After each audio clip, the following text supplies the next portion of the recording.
Hello నమస్కారం అండి, నేను మీ అరుణ. ఈరోజు తమలపాకు పకోడీ చేసుకోవడానికి తమలపాకులు కోసుకుంటున్నాను. ఈ ఆకులు చాలా ఫ్రెష్గా ఉన్నాయి.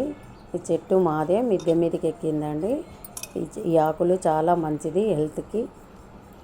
ఇవి వర్షాకాలంలో చలికాలంలో ఇలాగా 2 టైమ్స్ అట్లా చేసుకొని తిన్నా కానీ, లేదంటే కషాయం తాగినా కానీ హెల్త్కి చాలా మంచిది. జ్వరము, సర్ది, దగ్గు లాంటివి రావు. ఈ ఆకు పసరు తీసుకొని తలకు రాసుకుంటే హెడేక్ కూడా తగ్గుతుంది. ఇది ఆరోగ్యానికి చాలా మంచిదండి.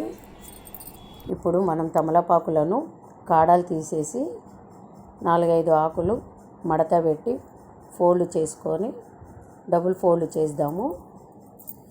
ఈ విధంగా డబుల్ ఫోల్డ్ చేసి కట్ చేసుకోవాలి.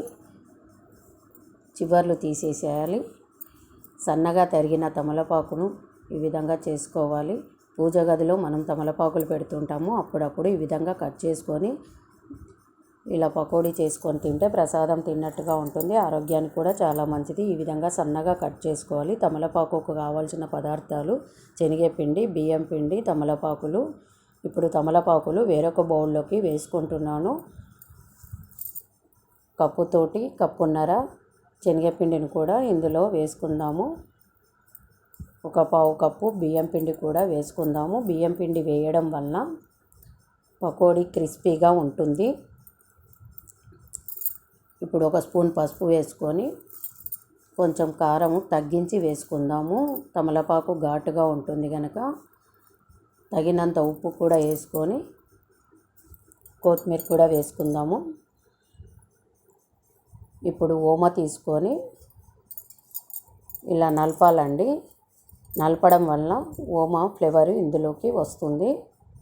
జీర్ణశక్తికి అవసరం ఇది ఓమ, జల్దీ జీర్ణమవుతుంది. పిండిని ఇలా కలుపుకోవాలి బాగా. ఇప్పుడు వాటర్ తీసుకొని కొంచెం కొంచెం పోసుకొని కలుపుకోవాలి. ఒకేసారి వాటర్ ఎక్కువ పోసినట్లయితుంటే లూజ్ అవుతుంది, పకోడీలు రావు.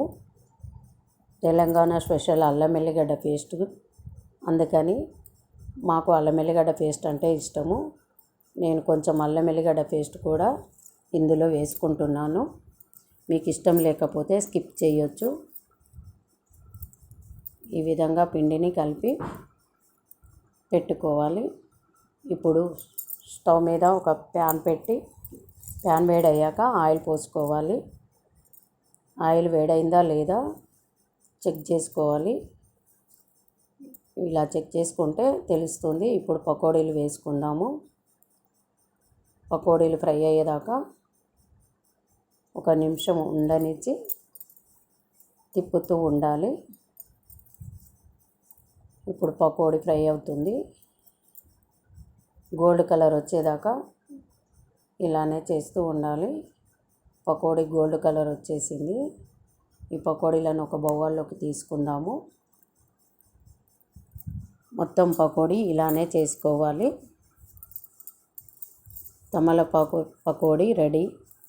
ఈ తమలపాకు పకోడీ మీకు నచ్చినట్లయితే మీరు ఒకసారి చేసి టేస్ట్ చూడండి. పిల్లలకైతే టమాటా సాస్తో ఇవ్వండి. పెద్దలు ఎలాగనైనా తినగలుగుతారు. టేస్ట్ ఎలా ఉందో కామెంట్ రూపంలో తెలియజేయండి. Thank you. చూసారు కదా ఫ్రెండ్స్, మా అమ్మ చేసిన తమలపాకు పకోడీ టేస్ట్ అయితే చాలా బాగుందండి. కొంచెం ఘాటుగా, కొంచెం కారంగా సాస్ పెట్టుకొని తింటే ఆహా అద్దిరిపోయిందండి. మీరు కూడా ట్రై చేసి టేస్ట్ ఎలా ఉందో చెప్పేయండి. Thank you for watching. Please like, share and subscribe.